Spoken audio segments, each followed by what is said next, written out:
Hello दोस्तों, आप सभी का स्वागत है आइए ऑनलाइन स्टडी यूट्यूब चैनल में। दोस्तों आज की इस वीडियो में हम यूपी डीएलएड फोर्थ सेमेस्टर के विज्ञान यानी कि साइंस के 2016 से लेकर 2020 तक के सभी बहुविकल्पीय प्रश्नों को सॉल्व करेंगे। तो आप इस वीडियो को एंड तक ज़रूर देखिए, ये वीडियो आपके एग्जाम के लिए काफ़ी ज़्यादा महत्वपूर्ण होने वाली है। तो चलिए वीडियो शुरू करते हैं। दोस्तों यहाँ पे आप देख सकते हैं 2016 के बहुविकल्पीय प्रश्न। पहला प्रश्न पूछा गया है, निम्नलिखित में से सांद्रण विधि नहीं है। आपको बताना है इनमें से सांद्रण की कौन सी विधि नहीं है। ठीक है, फेन पिलवन विधि, चुंबकीय पृथक्करण विधि, निस्तापन विधि या फिर ऑप्शन डी गुरुत्वीय पृथक्करण विधि। तो इस प्रश्न का जो सही आंसर होगा, निम्नलिखित में से सांद्रण विधि नहीं है, ऑप्शन सी हो जाएगा निस्तापन विधि। ठीक है, निस्तापन सांद्रण की विधि नहीं है। आपको याद रखना है निस्तापन वो प्रक्रिया है जिसमें सांद्रित अयस्क को गर्म किया जाता है। ठीक है, अब दोस्तों बात करें अयस्क का सांद्रण क्या है, तो यहाँ पे आप देख सकते हैं अयस्क का सांद्रण वह प्रक्रिया है जिसमें खदानों से प्राप्त अयस्क से मिट्टी, रेत, पत्थर और अन्य अशुद्धियों को दूर करके धातु की मात्रा बढ़ाई जाती है। ठीक है, अयस्क के सांद्रण की विधि यहाँ पे आप देख सकते हैं फेन पिलवन विधि है, जिसका प्रयोग मुख्यतः सल्फाइड अयस्कों के लिए किया जाता है। दूसरी यहाँ पे आप देख सकते हैं चुंबकीय पृथक्करण विधि, इसमें चुंबकीय पदार्थों के लिए इसका प्रयोग किया जाता है। ठीक है, और यहाँ पे देख सकते हैं गुरुत्वीय पृथक्करण विधि। ठीक है, निस्तापन विधि ये आपकी अयस्क की सांद्रण की विधि नहीं है। तो इस प्रश्न का जो सही आंसर होगा वो ऑप्शन सी हो जाएगा। ठीक है, बात करें अगले प्रश्न की। यहाँ पे आप देख सकते हैं प्रश्न नंबर 2 में पूछा गया है, प्राकृतिक चयनवाद प्रतिपादित किया गया। तो आपको बताना है प्राकृतिक चयनवाद किनके द्वारा प्रतिपादित किया गया।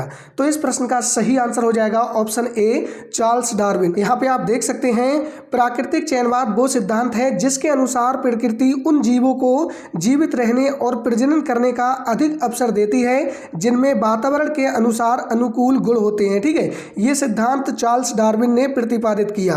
दोस्तों यदि आपसे पूछा जाए उपार्जित लक्षणों के वंशागति का सिद्धांत संबंधित है, तब आपका आंसर होगा जीन लैमार्क से। ठीक है, तो इस प्रश्न का जो सही आंसर होगा प्राकृतिक चयनवाद प्रतिपादित किया, तो ऑप्शन ए आपका बिल्कुल सही आंसर हो जाएगा चार्ल्स डार्विन ने। ठीक है, बात करें अगले प्रश्न की। प्रश्न नंबर 3 में आपसे पूछा गया है, कांच की छड़ को रेशम से रगड़ने पर छड़ में आवेश आ जाता है, धन आवेश, ऋण आवेश, दोनों आवेश या फिर कोई आवेश नहीं।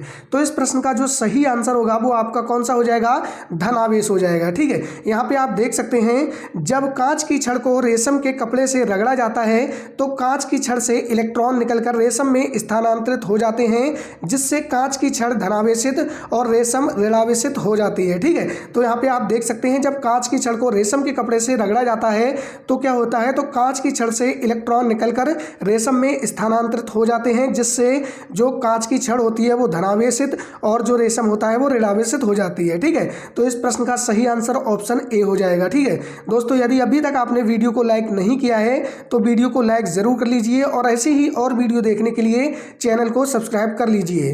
प्रश्न नंबर 4 में आपसे पूछा गया है, आवर्त सारणी में किसी समूह में ऊपर से नीचे जाने पर, आपको बताना है आवर्त सारणी में किसी समूह में ऊपर से नीचे जाने पर क्या होता है। ठीक है, आयनिक त्रिज्या घटती है, सुचालकता घटती जाती है, घनत्व घटता जाता है या फिर धात्विकता बढ़ती जाती है। ठीक है, तो इस प्रश्न का जो सही आंसर होगा वो ऑप्शन डी हो जाएगा, धात्विकता बढ़ती जाती है। ठीक है, समूह में ऊपर से नीचे जाने पर कोषों की संख्या बढ़ने के कारण त्रिज्या बढ़ती है, तो ये आपका गलत हो जाएगा। ठीक है, आवर्त सारणी में किसी समूह में ऊपर से नीचे जाने पर आमतौर पर घनत्व बढ़ता है। ठीक है, तो ये भी आपका गलत हो जाएगा।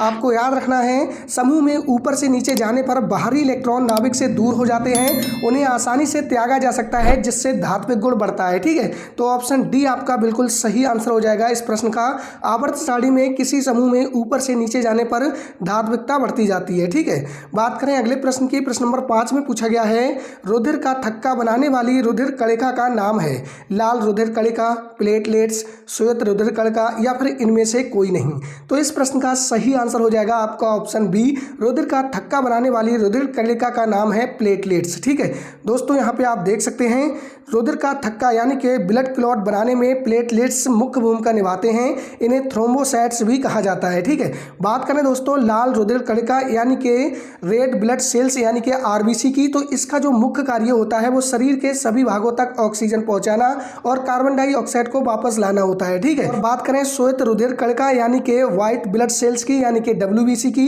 तो इनका जो मुख्य कार्य होता है वो शरीर को रोगों से और संक्रमण से बचाना, बैक्टीरिया और वायरस से बचाना होता है। ठीक है, तो इस प्रश्न का जो सही आंसर होगा वो ऑप्शन बी हो जाएगा प्लेटलेट्स। बात करें अगले प्रश्न की तो यहाँ पे आप देख सकते हैं 2017 के बहुविकल्पीय प्रश्न। पहला प्रश्न पूछा गया है एलिसा परीक्षण है हेपेटाइटिस का, क्षय रोग का, एड्स का या टाइफाइड का। तो इस प्रश्न का सही आंसर हो जाएगा एलिसा परीक्षण एड्स से संबंधित है, ऑप्शन सी आपका सही आंसर हो जाएगा। बात करें एलिसा की तो दोस्तों इसकी फुल फॉर्म होती है एंजाइम लिंक्ड इम्यूनोसॉर्बेंट एसे, ठीक है। ये परीक्षण मुख्य रूप से एड्स की जांच के लिए किया जाता है और दोस्तों आपको याद रखना है टाइफाइड की जांच के लिए बिडॉल टेस्ट किया जाता है, ठीक है। बात करें अगले प्रश्न की, प्रश्न नंबर 2 में आपसे पूछा है गैलेना किस धातु का अयस्क है। आपको बताना है गैलेना किस धातु का अयस्क है, जिंक का, लेड का, कॉपर का या एल्यूमिनियम का। तो इस प्रश्न का सही आंसर हो जाएगा गैलेना लेड का अयस्क है। किसका? लेड यानी कि सीसा का, ठीक है। बात करें दोस्तों जिंक, कॉपर, एल्यूमिनियम की तो यहाँ पे आप देख सकते हैं जिंक के प्रमुख अयस्क हैं जिंक ब्लेंड, कैलामाइन आदि, ठीक है। इसी प्रकार से कॉपर के अयस्क देख सकते हैं कॉपर पाइराइट, क्यूपराइट आदि, और दोस्तों एल्यूमिनियम के देख सकते हैं बॉक्साइट, क्रायोलाइट आदि, ठीक है। तो यहाँ पे प्रमुख अयस्क बताए गए हैं। तो यहाँ पे आपसे पूछा गया था गैलेना यानी कि लेड सल्फाइड किसका अयस्क है, तो लेड का हो जाएगा, ठीक है। बात करें अगले प्रश्न की, प्रश्न नंबर 3 में आपसे पूछा गया है वातावरण और जीवधारियों के पारस्परिक संबंधों से क्या बनता है, समुदाय, जीवोम, पारिस्थितिकी तंत्र या फिर खाद्य जाल। तो आपको बताना है वातावरण और जीवधारियों के पारस्परिक संबंधों से क्या बनता है। तो इस प्रश्न का सही आंसर हो जाएगा पारिस्थितिकी तंत्र। क्या बनता है? पारिस्थितिकी तंत्र, ठीक है। बात करें जीवों की तो एक बड़ा भौगोलिक क्षेत्र जिसमें विशिष्ट प्रकार की वनस्पति और जीव होते हैं, ठीक है। बात करें दोस्तों खाद्य जाल की तो आपको याद रखना है पारिस्थितिकी तंत्र में ऊर्जा प्रवाह का एक जटिल जाल जिसे खाद्य जाल कहते हैं, ठीक है। तो यहाँ पे आपका जो सही आंसर होगा वो हो जाएगा पारिस्थितिकी तंत्र एक जटिल और गतिशील प्रणाली है जिसमें सभी जीवित और निर्जीव घटक एक दूसरे से जुड़े होते हैं, ठीक है। बात करें अगले प्रश्न की, प्रश्न नंबर 4 में आपसे पूछा है शुष्क सेल में किस पदार्थ की छड़ एनोड का कार्य करती है, कार्बन की, जर्मेनियम की, सिलिकॉन की या बोरॉन की। तो यहाँ पे आप देख सकते हैं आपसे पूछा गया है शुष्क सेल में किस पदार्थ की छड़ एनोड का कार्य करती है। तो इस प्रश्न का सही आंसर हो जाएगा कार्बन यानी कि ग्रेफाइट की, ठीक है। ऑप्शन ए आपका बिल्कुल सही आंसर हो जाएगा। बात करें अगले प्रश्न की, प्रश्न नंबर 5 में आपसे पूछा गया है रुधिर का थक्का बनाने वाली रुधिर कणिका का नाम है। यहाँ पे आप देख सकते हैं ये क्वेश्चन रिपीट हो गया है आपका, 2016 में भी पूछा गया था, 2017 में भी पूछा गया है, ठीक है। लाल रुधिर कणिका, प्लेटलेट्स, श्वेत रुधिर कणिका या फिर इनमें से कोई नहीं। तो इस प्रश्न का सही आंसर हो जाएगा आपका ऑप्शन बी रुधिर का थक्का यानी कि ब्लड क्लॉट बनाने में प्लेटलेट्स मुख्य भूमिका निभाते हैं, इन्हें थ्रोम्बोसाइट भी कहा जाता है, ठीक है। बात करें अगले प्रश्न की तो यहाँ पे आप देख सकते हैं 2018 के बहुविकल्पीय प्रश्न। पहला प्रश्न पूछा गया है निम्नलिखित में से दिष्ट धारा का प्रयोग करते हैं पंखा में, टॉर्च में, टीवी में या फिर कूलर में। तो आपको बताना है तो इस प्रश्न का जो सही आंसर होगा वो आपका कौन सा हो जाएगा, टॉर्च हो जाएगा, ठीक है। ऑप्शन बी आपका बिल्कुल सही आंसर हो जाएगा। दिष्ट धारा यानी कि डायरेक्ट करंट का प्रयोग मुख्य रूप से उन उपकरणों में किया जाता है जो बैटरी या सेल से चलते हैं, जैसे smartphone, laptop, torch, digital camera, घड़ियां और कुछ इलेक्ट्रिक खिलौने आदि, ठीक है। तो इसमें सही आंसर कौन सा होगा, ऑप्शन बी हो जाएगा टॉर्च।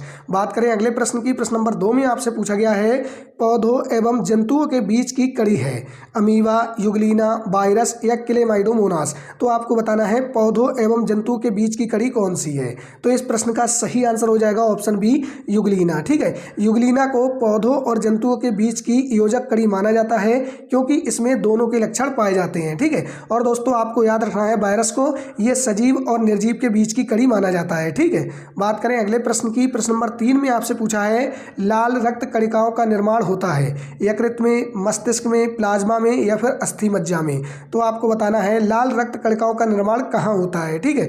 तो इस प्रश्न का जो सही आंसर होगा वो आपका हो जाएगा अस्थि मज्जा में। कहाँ? अस्थि मज्जा में, ठीक है। ऑप्शन डी आपका बिल्कुल सही आंसर हो जाएगा। बात करें अगले प्रश्न की, प्रश्न नंबर 4 में पूछा गया है चुंबकीय पदार्थ है लोहा, पीतल, तांबा या रबड़। तो दोस्तों आपको याद रखना है जो पदार्थ चुंबक की तरफ आकर्षित होते हैं चुंबकीय पदार्थ कहलाते हैं, ठीक है। इस प्रश्न का सही आंसर आप कमेंट में आइएगा। बात करें अगले प्रश्न की, प्रश्न नंबर 5 में आपसे पूछा गया है विद्युत बल्ब में तंतु किस धातु का बना होता है टंगस्टन का, एल्यूमिनियम का, सिल्वर का या चांदी का। तो दोस्तों आपको बताना है विद्युत बल्ब में तंतु किस धातु का बना होता है। तो इस प्रश्न का सही आंसर हो जाएगा ऑप्शन ए टंगस्टन का। आपको याद रखना है टंगस्टन का गलनांक बहुत उच्च होता है, जिसके कारण ये उच्च तापमान पर गर्म होने के बावजूद पिघलता नहीं है और प्रकाश उत्सर्जित करता है। ठीक है, तो ऑप्शन ए आपका बिल्कुल सही आंसर हो जाएगा टंगस्टन। बात करें अगले प्रश्न की, तो यहाँ पे आप देख सकते हैं 2019 के बहुविकल्पीय प्रश्न, पहला प्रश्न पूछा गया है विद्युत धारा का मात्रक है कूलाम, सेकेंड, एम्पियर या वोल्ट। तो आपको बताना है विद्युत धारा का मात्रक कौन सा है। तो इस प्रश्न का सही आंसर हो जाएगा एम्पियर। विद्युत धारा का मात्रक कौन सा होता है? एम्पियर। ठीक है, विद्युत धारा किसी चालक में विद्युत आवेश के प्रवाह की दर को विद्युत धारा कहते हैं। और दोस्तों बात करें कूलाम की तो ये विद्युत आवेश का मात्रक है। और दोस्तों बात करें सेकेंड की तो ये समय का मात्रक होता है। और दोस्तों वोल्ट किसका मात्रक होता है? विभवांतर का। ठीक है, आपको याद रखने हैं। बात करें अगले प्रश्न की, प्रश्न नंबर 2 में आपसे पूछा गया है हेमेटाइट किसका अयस्क है? सोना का, तांबा का, लोहा का या कैल्शियम का। तो आपको बताना है जो हेमेटाइट है वो किसका अयस्क है। तो दोस्तों आपको याद रखना है हेमेटाइट लोहा का अयस्क है। किसका? लोहा का। ऑप्शन सी आपका बिल्कुल सही आंसर हो जाएगा। यहाँ पे आप देख सकते हैं लोहा यानी कि आयरन के प्रमुख अयस्क हेमेटाइट, मैग्नेटाइट और लिमोनाइट। ठीक है, आपको याद रखने हैं।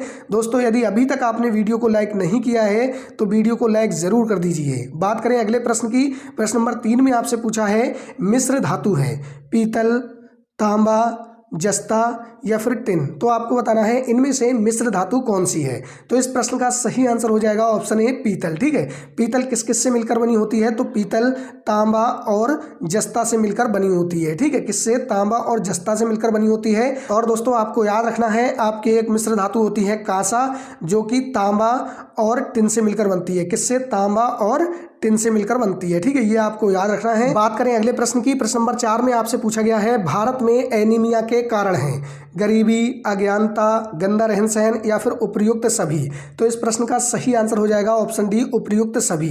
यहाँ पे आप देख सकते हैं जब शरीर में हीमोग्लोबिन या लाल रक्त कणिकाओं की मात्रा सामान्य से कम हो जाती है तो उस स्थिति को एनीमिया यानी कि रक्त अल्पता कहते हैं। ठीक है, और दोस्तों इसके मुख्य कारण आयरन की कमी, विटामिन की कमी, अधिक रक्तस्राव, पोषण की कमी, इसके अलावा गरीबी, अज्ञानता, गंदा रहन सहन भी इसके कारण है। ठीक है, तो ऑप्शन डी आपका बिल्कुल सही आंसर हो जाएगा।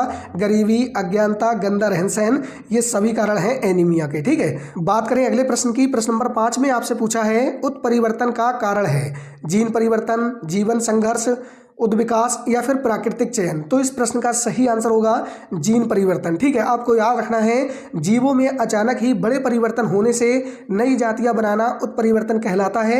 उत्परिवर्तन 2 प्रकार के होते हैं। कौन कौन से होते हैं? एक होता है जीन उत्परिवर्तन और दूसरा होता है गुणसूत्र उत्परिवर्तन। ठीक है, आपको याद रखने हैं। तो इस प्रश्न का जो सही आंसर होगा वो ऑप्शन ए हो जाएगा।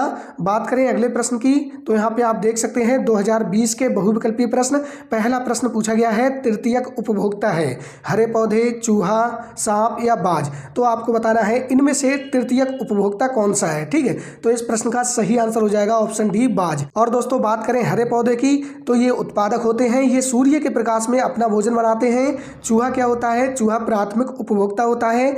ठीक है, और सांप क्या होता है? सांप द्वितीयक उपभोक्ता है। और बाज, शेर, गिद्ध ये कौन से होते हैं? ये तृतीयक उपभोक्ता होते हैं। ठीक है, तो इस प्रश्न का जो सही आंसर होगा वो ऑप्शन डी हो जाएगा। बात करें अगले प्रश्न की, प्रश्न नंबर 2 में आपसे पूछा है उपधातु है, आपको बताना है इनमें से उपधातु कौन सी है। ठीक है, लोहा, आर्सेनिक, सोना या ग्रेफाइट। तो इस प्रश्न का जो सही आंसर होगा वो आपका हो जाएगा ऑप्शन बी आर्सेनिक। उपधातु वे तत्व जिनमें धातु तथा अधातु दोनों के गुण पाए जाते हैं उपधातु कहलाते हैं, जैसे सिलिकॉन, आर्सेनिक, बोरान, जर्मेनियम आदि। ठीक है, तो इस प्रश्न का जो सही आंसर होगा वो ऑप्शन बी हो जाएगा आर्सेनिक। बात करें अगले प्रश्न की, तो यहाँ पे आप देख सकते हैं प्रश्न नंबर 3 में पूछा है उपार्जित लक्षणों के वंशागति का सिद्धांत संबंधित है।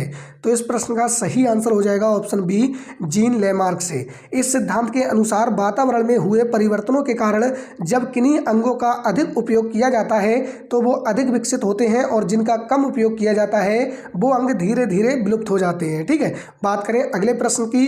प्रश्न नंबर 4 में आपसे पूछा गया है नोबेल गैस का उदाहरण है हाइड्रोजन, ऑक्सीजन, कार्बन डाइऑक्साइड या रेडॉन। तो इस प्रश्न का जो सही आंसर होगा नोबेल गैस का उदाहरण है ऑप्शन डी हो जाएगा, रेडॉन। ठीक है, नोबेल गैस जिन्हें उत्कृष्ट गैस के नाम से भी जाना जाता है, इन्हें अक्रिय गैस भी कहा जाता है। ठीक है, ये गैसें रासायनिक रूप से बहुत कम क्रियाशील होती हैं क्योंकि इनके बाहरी कोश पूरी तरह से भरे होते हैं, जैसे हीलियम, नियॉन, आर्गन, जीनॉन आदि। ठीक है, तो ऑप्शन डी आपका बिल्कुल सही आंसर हो जाएगा, रेडॉन। बात करें आज के वीडियो के अंतिम प्रश्न की, तो यहाँ पे आप देख सकते हैं प्रश्न नंबर 5 में पूछा है जनित्र द्वारा ऊर्जा का रूपांतरण होता है।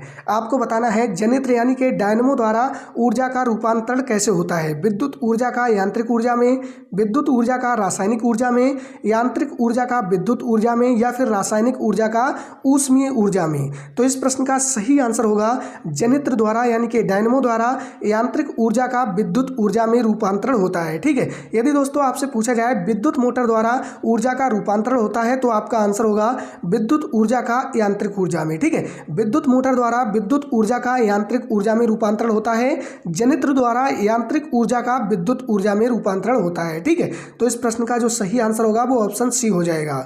दोस्तों इस वीडियो में हमने 25 प्रश्नों को हल किया है। 25 प्रश्नों में से आपके कितने प्रश्न सही थे कमेंट में जरूर बताइएगा। दोस्तों एक नई वीडियो में हम 2021 से लेकर 2025 तक के विज्ञान के सभी बहुविकल्पीय प्रश्नों को हल कराएंगे। तो आप डीएलएड से संबंधित सभी लेटेस्ट अपडेट और क्लासेज के लिए चैनल को सब्सक्राइब जरूर कर लीजिए।